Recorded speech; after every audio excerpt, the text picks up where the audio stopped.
Bismillahirrahmanirrahim. Assalamualaikum warahmatullahi wabarakatuh. Apa kabar anak-anakku sekalian?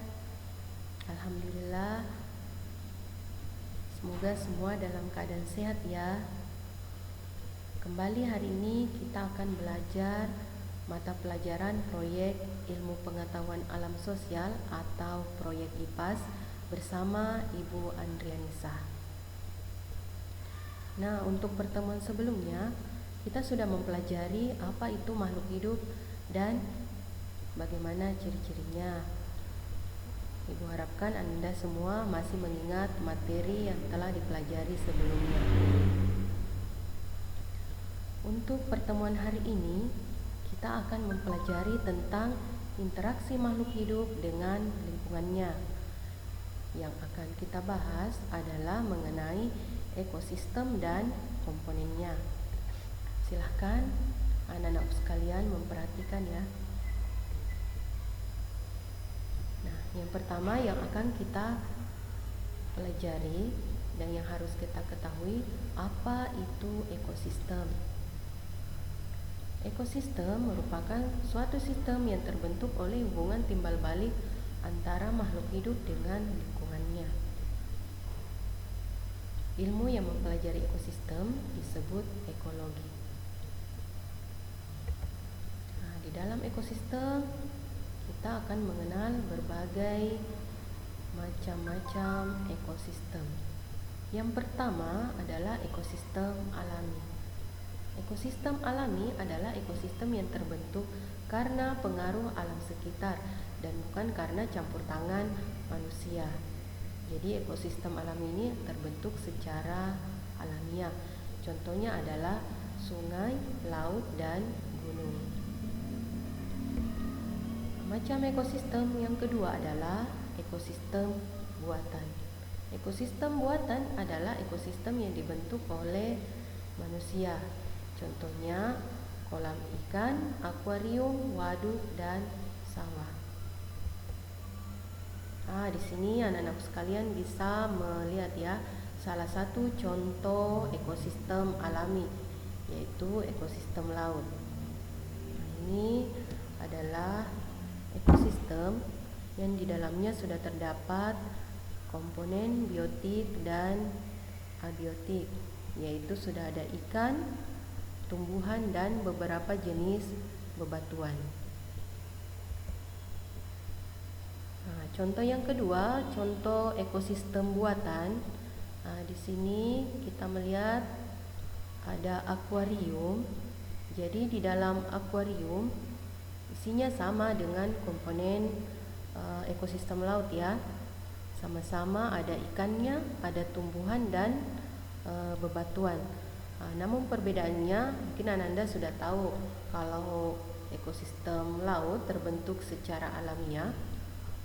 Ekosistem buatan terbentuk karena adanya campur tangan manusia atau dibuat oleh manusia. Kita lanjut.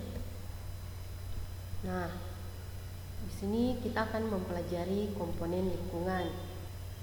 Tadi sudah sempat dibahas pada contoh, ada namanya komponen lingkungan biotik dan abiotik. Yang pertama, komponen biotik atau makhluk hidup. Komponen biotik adalah komponen lingkungan yang terdiri atas makhluk hidup, yaitu manusia, hewan, dan tumbuhan. Komponen abiotik atau makhluk tak hidup. Komponen abiotik adalah komponen lingkungan berupa makhluk tidak hidup atau benda mati yang meliputi fisik dan keadaan lingkungan. Contohnya udara, air, tanah, suhu, dan cahaya matahari. Jadi kedua komponen ini, baik biotik maupun abiotik itu akan saling berinteraksi satu sama lain.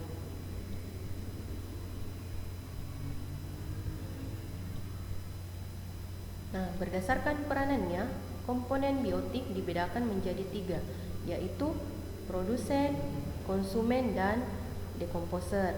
Jadi kita akan bahas satu-satu ya. Apa itu produsen, apa itu konsumen, dan dekomposer. Yang pertama, produsen. Produsen adalah organisme yang mampu memproduksi makanannya sendiri melalui proses fotosintesis, misalnya adalah tumbuhan. Bisa dilihat di sini contoh beberapa jenis tumbuhan yang ada di pinggir sungai. Konsumen. Konsumen merupakan makhluk hidup yang tidak dapat membuat makanannya sendiri. Jadi konsumen ini otomatis akan bergantung kepada produsen ya, karena konsumen akan membutuhkan produsen untuk menghasilkan makanan. Tanpa adanya produsen, konsumen tidak akan bertahan hidup. Di sini konsumen dibagi menjadi 3, yaitu herbivora, karnivora, dan omnivora. Kita lihat dulu apa itu herbivora. Herbivora adalah hewan yang hidup dengan memakan tumbuhan. Contohnya adalah kelinci. Di sini bisa dilihat ya. Jadi kelinci itu hidup dengan memakan tumbuhan. Karnivora. Karnivora adalah hewan yang hidup dengan memakan daging. Jadi bisa dilihat contohnya juga. Di sini ada harimau dan singa. Kedua hewan ini akan bertahan hidup dengan memakan daging. Yang ketiga, omnivora. Omnivora adalah hewan yang memakan segalanya. Dalam hal ini, dia bisa memakan tumbuhan dan bisa memakan daging. Contohnya adalah ayam.